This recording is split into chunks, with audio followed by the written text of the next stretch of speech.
Assalamualaikum warahmatullahi wabarakatuh. Sebelumnya izin memperkenalkan nama saya Suni PB dengan NPM 2212011796 Fakultas Hukum Universitas Lampung. Halo kawan-kawan, di sini saya ingin menjelaskan sedikit tentang pentingnya mempelajari ilmu negara. Baik kawan-kawan, sebelum kita melangkah lebih jauh ke depan, perlu kita memahami dulu apa itu negara. Jadi di sini negara itu banyak sekali yang didapatkan menurut pandangan para ahli, teori-teori para ahli. Sini yang dapat saya ambil adalah negara itu sendiri merupakan suatu organisasi kekuasaan yang mempunyai wilayah tertentu, rakyat yang diperintah oleh penguasa, pemerintahan yang berdaulat dan diakui oleh negara lain keberadaannya. Nah, apa saja syarat-syarat untuk dapat diakui sebuah negara itu sendiri?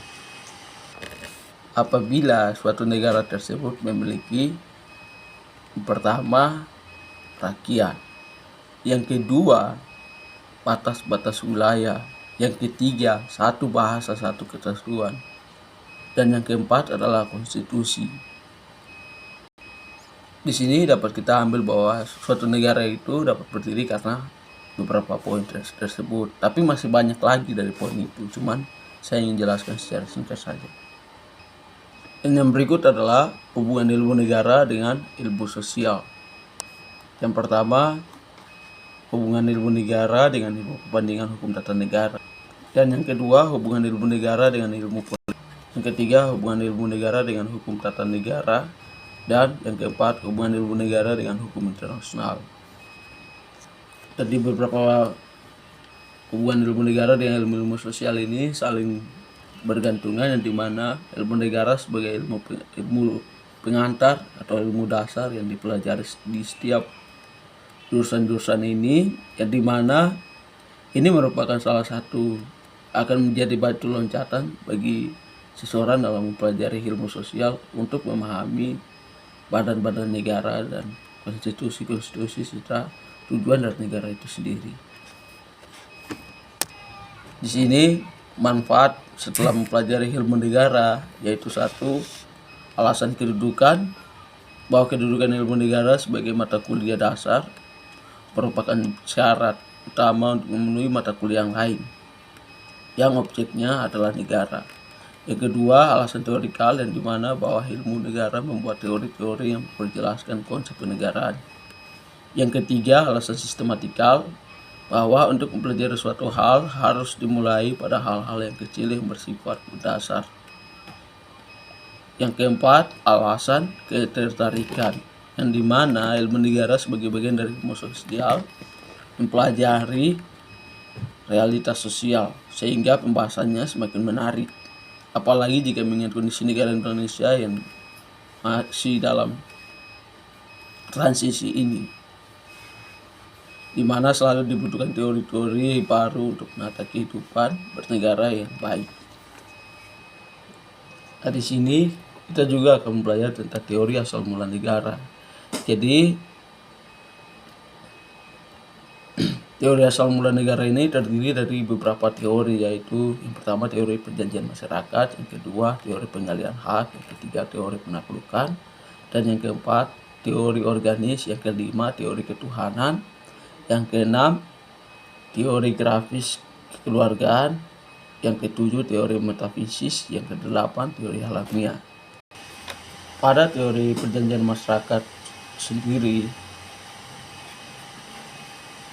ialah bahwa negara dijadikan produk manusia sendiri dan bukan karunia makhluk-makhluk supranatural, dewa-dewa yang suci. Doktrin ini dengan tepat melihat dasar kekuasaan negara pada persetujuan rakyat, yang dimana rakyat yang menjadi potensi dan sumber kekuasaan rakyat pulalah yang berdaulat.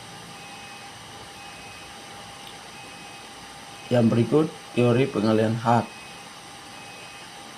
Nah, pada teori ini menjelaskan bahwa hak yang dimiliki oleh negara pada hakikatnya diperoleh setelah rakyat melepaskan sebagian hak hakikatnya yang diperoleh hak yang dimilikinya atau rakyat membiarkan keberlakuannya hak tersebut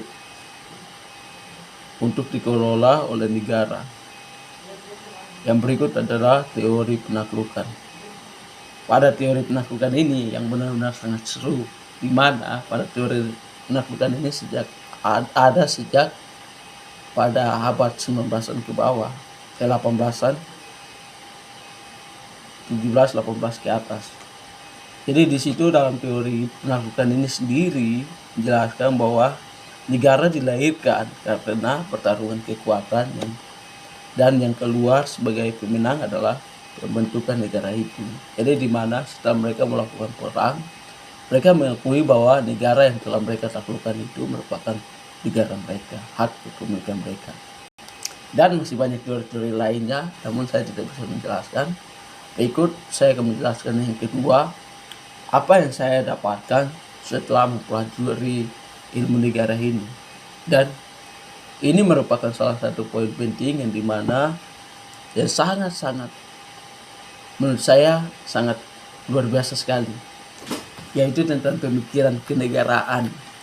Ini salah satu teori yang saya rasa di bab ini sangat-sangat spesial sekali, yang dimana saya benar-benar wah. Di sini saya akan menjelaskan sedikit apa yang saya dapatkan. Pada pemikiran kenegaraan ini, ciri-ciri pemikiran yang pertama itu ciri-ciri pemikiran kenegaraan di era Timur Kuno. Di sini di teori di zaman Timur Kuno ini pada tahun 3000 sebelum Masehi, beberapa ribu tahun yang lalu, pada masa kerajaan pemerintahan Firaun di Mesir, yang dimana ada salah satu raja yang sangat terkenal, yaitu Raja Horemheb. Dia merupakan militer yang jenius, yang dimana Horemheb ini mengajarkan penyelesaian secara hadir, yang dimana satu, jika raja berkelahi dengan rakyat, kita tidak memiliki pihak kepada siapapun. Yang kedua, bila seseorang melakukan ketidakhadilan, maka seorang tersebut berdosa. Nah, dari kota ini juga lahirlah para salah satu ilmuwan, yang dimana dalam masa kejayaan Firaun ini lahirlah salah satu ilmuwan filsafat, yaitu Talas, Pythagoras, dan masih banyak ahli filsafat lainnya. Di samping itu, pemerintah dengan baik hati, yaitu dengan memberikan undang-undang yang menjamin hak warga negara, yaitu Raja Babilonia bernama Hammurabi yang memerintah tahun 1800 sebelum Masehi. Di pada zaman ini sudah ada beberapa hukum yang muncul, yaitu hukum Hammurabi. Dan situ banyak sekali poin-poin, namun saya tidak bisa menjelaskan secara semuanya. Kita akan melangkah ke berikut, yaitu zaman Yunani kuno. Di sini paling uniknya itu adalah bangsa Yunani kuno telah menyadari kewajaran dari telah menyadari pentingnya lembaga-lembaga yang menguasai diri mereka, yang dimana kewajaran dari lembaga tersebut serta apa yang telah dicapai oleh lembaga tersebut sendiri.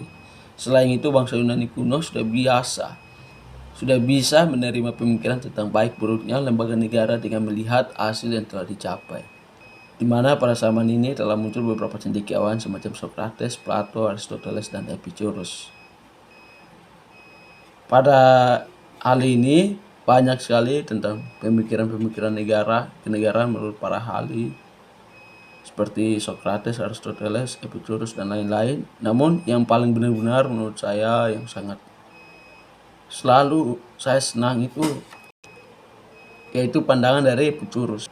Nah, jadi tujuan negara menurut Epicurus adalah menyelenggarakan ketertiban dan keamanan, yang penting adalah penyelenggaraan kepentingan perorangan.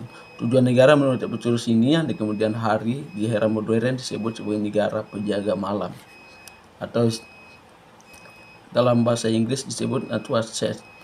Hal ini dikarenakan fungsi negara yang tidak saling mengganggu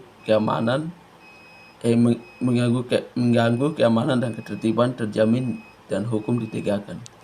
Nah, dalam hal ini terdapat siklus polibus, yang dimana terdapat sebuah lingkaran yang di atas nomor 1 terdapat monarki, yang nomor 2 terdapat tirani, yang ketiga aristokrasi, yang keempat oligarki, 5 demokrasi, dan keenam autokrasi. Mungkin sekian yang dapat saya simpulkan. Terima kasih, semoga bermanfaat.